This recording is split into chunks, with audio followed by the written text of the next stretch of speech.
Hello everyone, my name is Jemima and welcome to today's skincare video.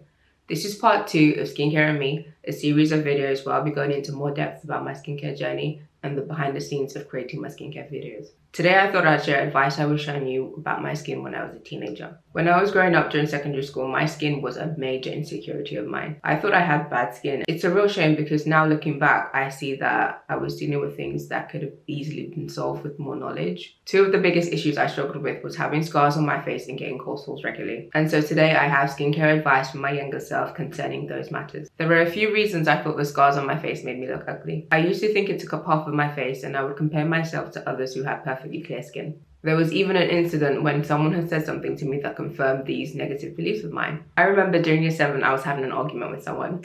I'm not an innocent person or anything, and we were both getting at each other. However, they then decide to comment on my face. I was just, calling them stupid and stuff. And just, normal stuff. That's bad, I shouldn't have been doing that either. But they decided to mention the scars on my face and point that out, and I was just taken aback. And I remember what they said. It was along the lines, look at those scales on your face. There were people there and I just started to cry. It's so funny. My scars were already such a major insecurity of mine before coming into secondary school. Then to have someone openly insult me, like in front of everyone, it just broke me. I did not know how to react except to just cry. So up until this point, I was used to people asking me things like, oh, what happened to your face? And just, wanting to know the fascinating story behind my scar. One of my mum's acquaintances had even asked what had happened and then recommended shea butter. And it was something I was doing recently, I think a couple of months before secondary school. In fact, I was used to people noticing my scar. It's on my face. However, it wasn't the fact that he noticed my scar that made me cry. It was the fact that he said what he said, insinuating that because I had scars on my face, therefore I was ugly. And I'd already been thinking that, and so it just confirmed to me that I have scars on my face, so therefore I'm ugly. I honestly used to believe that the scars on my face were the only thing people saw when they looked at me. I do laugh at it now because my scar is on this side of my face. It doesn't really take up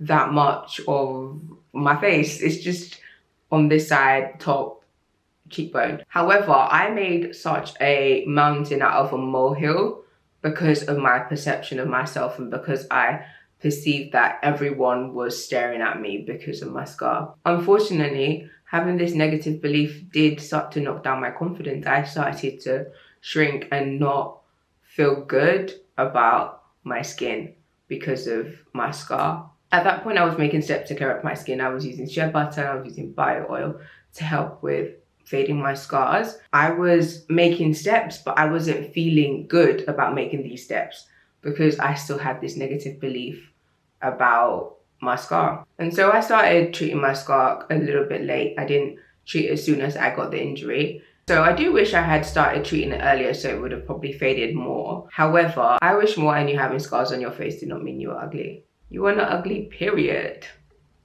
Full stop, full stop.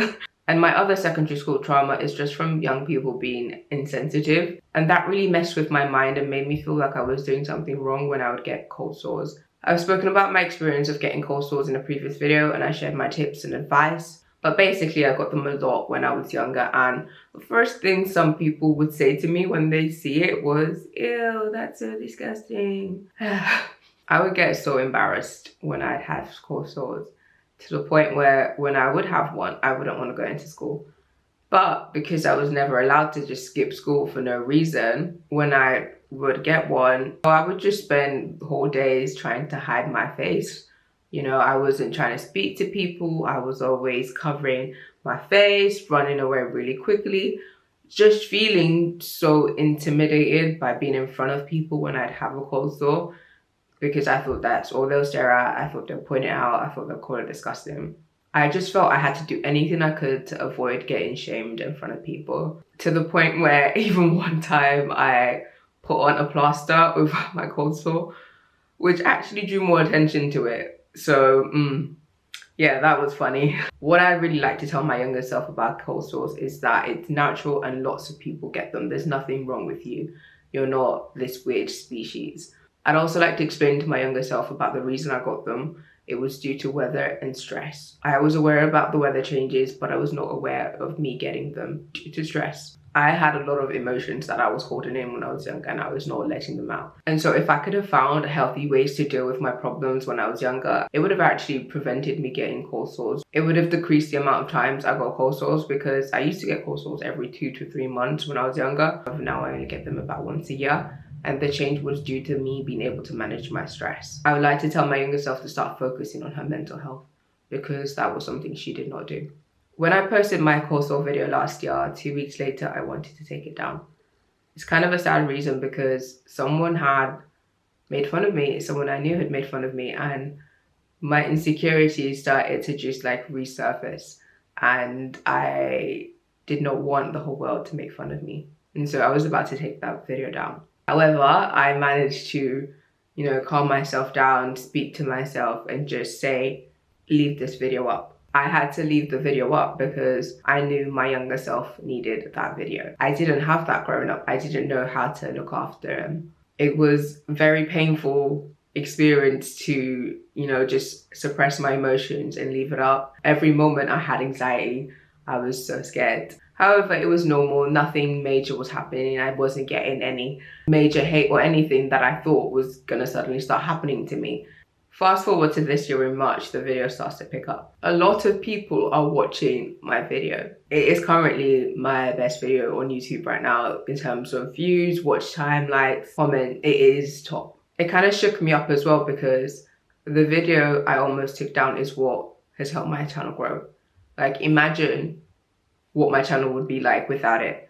It's actually a very important part of my channel now, and I almost took it down because I felt slightly embarrassed.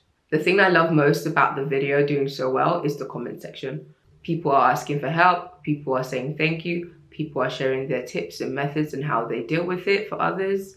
There are so many people dealing with cold sores, and I just want my teenage self to know that I'm not alone. And that one day you will create a space where people can have a positive discussion about their struggle without feeling shame. I would like to tell my younger self that getting cold sores does not mean you're disgusting, and it's actually more common than you think. And so those are the two biggest things I wish I could go back in time and tell my younger self. I spent so much time being self-conscious and insecure about my cold sores and the scars on my face. Because of this, I started believing I was ugly and I had bad skin. But because of this, I also started my skincare journey. And it is why I make skincare videos.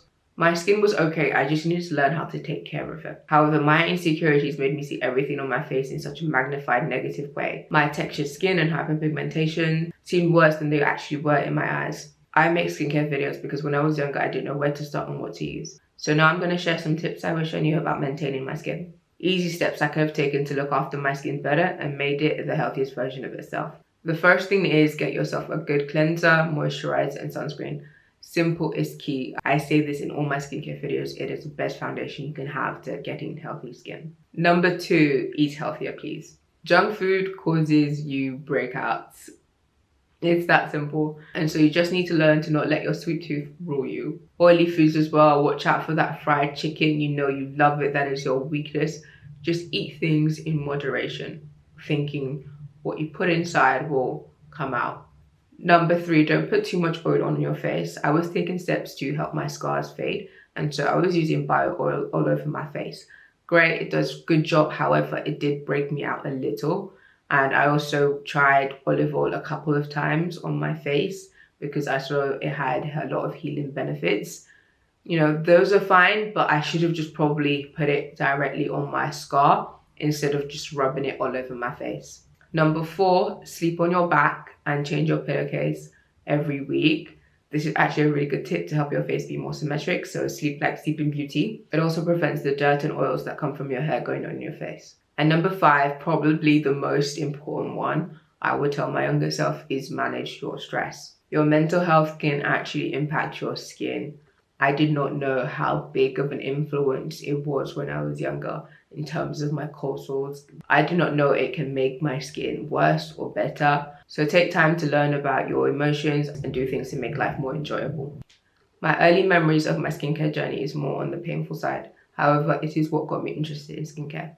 I learned how to make lemonade from the lemons, and now I am on a meaningful journey about self-love and embracing life. I am also able to share my experiences with others so they don't feel alone when they're dealing with things like scars and cold sores.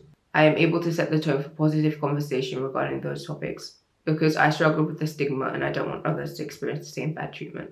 Skincare to me is about learning to build confidence. Showing my skin I care for it because I care for myself and my well-being. Skincare to me is not fixating on trying to achieve perfect skin. There are things I want to improve, however, I don't have unrealistic expectations, and also if my skin concern doesn't improve the way I'd like it to, I don't let it determine how I feel about myself. For example, I know there's a limitation with how much my scars can fade because I started late treating them. However, my skin still glows with my scar. I can radiate with imperfections. The confidence comes from knowing I did the best I could mentally, physically, and soulfully. And so we have come to the end of today's video. The last thing I want to tell my younger self is to try your best. When you have done all you can in the best way you know how to, learn to let go. I started my channel 3 years ago with taking care of my skin with a turmeric and milk mask because it was all I could afford at that time. But I made my turmeric and milk mask at least every 2 weeks for a few months. It was a slow process. You don't see results immediately. Still, I went through that phase and saw my skin improve a little. Now I could buy more skincare products from drugstore to Korean Beauty because I have money. However, the heart behind the process has not changed. Every day I give my skin at least 5 minutes of my time because skincare is about maintenance and I'm giving it my best effort to make sure it remains healthy. Thank you for watching this video. Stay tuned for more Skincare and Me videos coming soon. If you enjoyed this video, remember to like, comment, subscribe, and ring the notification bell so you know when I post. Bye!